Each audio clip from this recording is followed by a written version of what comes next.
आके व्यास जी के बैठ गए और तुरंत मंगलाचरण कर ही रहे थे कि उनको नींद आ गई। गांव के लोग डरते थे कि जगाएं तो कैसे जगाएं, और जब तक कथा चली वो सोते रहे। लोगों ने कहा, जब आए थे तो लोगों ने कहा आइए बैठिए, यानी कथा में बैठिए। और जब कथा समाप्त हो गई तो लोगों ने कहा जाइए कथा समाप्त हो गई। ये 3 मंत्र याद कर लिए, आइए बैठिए जाइए। कथा में कुछ याद नहीं आया, 3 शब्द याद आया, आइए बैठिए जाइए, आइए बैठिए जाइए। अब तो ये कहने लगे, अरे वाह, व्यास जी की कथा में बड़ा सुंदर एक मंत्र आज मुझे मिला, बड़ा सुंदर अद्भुत मंत्र मिला, बड़ा सुंदर कथा सुनाए, बड़ा अच्छा लगा, बहुत प्यारा लगा। कुछ याद आ रहा है?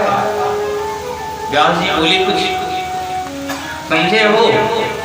तो उस आदमी ने कहा, हाँ 3 मंत्र याद कर लिए हैं, आइए बैठिए जाइए, आइए बैठिए जाइए। अब तो बेचारे वो 10-11 बजे घर ही पहुंचे, और जब घर पहुंचे तो उसी रात को एक चोर ने सोचा इनके घर चोरी करेंगे। तो बस एक ही मंत्र भी रहे थे, नींद तो आ ही नहीं रही थी, आइए बैठिए जाइए, आइए बैठिए जाइए, नींद तो आ ही नहीं रही, यही बोल रहे थे, आइए बैठिए जाइए।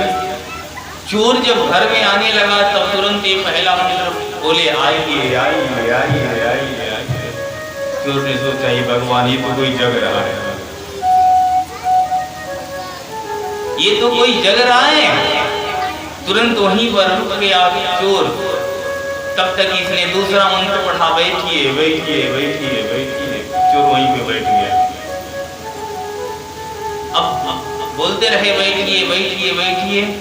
चोर ने सोचा, लग रहा है कि मुझे देख लिया है आगे, अब गांव में सुबह उठते ही कहेगा, तो जाने लगा।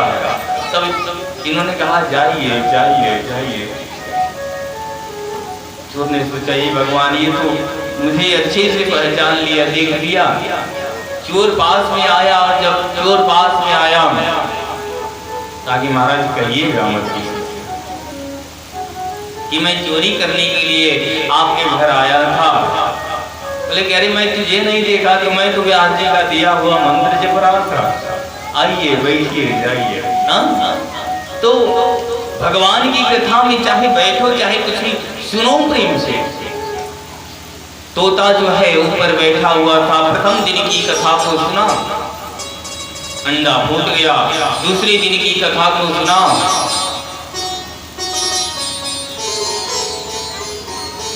पंख आ गया। तीसरे दिन की कथा सुना, उड़ने के काबिल हो गया। चौथे दिन की कथा सुना, तोता उड़ने लगा। 5वें दिन की कथा में तोता अच्छे से उड़ने लगा। 6वें दिन की कथा बड़ी नीरस है। और जब भगवान शिव कथा सुना रहे थे तो बोले थे पार्वती से कि देवी, जब मैं कथा सुनाऊंगा तो हुंका देते रहना। पहले के लोग क्या करते थे, जब दादी कथा सुनाती थी ना तो नाती कहता था, एक राजा था, तो राजा ने इसे किया, सुनने वाला कहता था, यानी सुनाने वाले को पता चले कि जिसे मैं कथा सुना रहा हूँ वो जगह है। तो मैया पार्वती जी हुंका दे रही थी। जब उद्धव चरित्र की कथा आई, नीरस कथा है, यानी उद्धव जी महाराज भगवान श्री कृष्ण से कह रहे, मैं जा रहा हूँ अपने धाम। उसी समय मैया पार्वती को नींद आ गई, और जब नींद आ गई तो माँ पार्वती सो गई। और जब मैया पार्वती सो गई, तोता सोचने लगा कि अगर भगवान आवाज नहीं सुनेंगे तो कथा बंद कर देंगे, इसीलिए ऊपर से देने लगा, हुंका ऊपर से देने लगा तोता।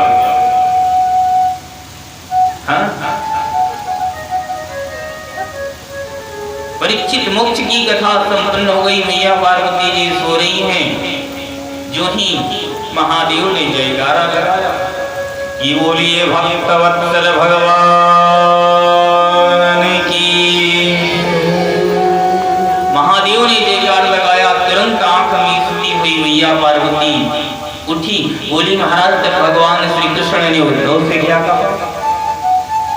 महादेव ने कहा मैंने तो सब कथा सुना दिया तुझे, अभी तक तेरा दिमाग कहाँ था? सो रही थी क्या? दिया पार्वती बोली हाँ सो रहे थे। तो जब तू कथा सुन नहीं रही थी, हाँ? जब तू कथा नहीं सुन रही थी तो सुन कम रहा था। ऊपर देखे तोता सुन रहा है। बोले अरे तूने कथा तो सुना, ठीक है, कथा कैसे सुननी चाहिए? तूने कथा सुना ठीक है, लेकिन पीछे रहकर की कथा सुना, कथा का अपमान किया है। कथा कैसे सुननी चाहिए? कथा व्यास जी के सामने बैठ करके सुननी चाहिए। कथा पीछे बैठ करके सुनोगे तो कथा सुनने का दोष लगता है।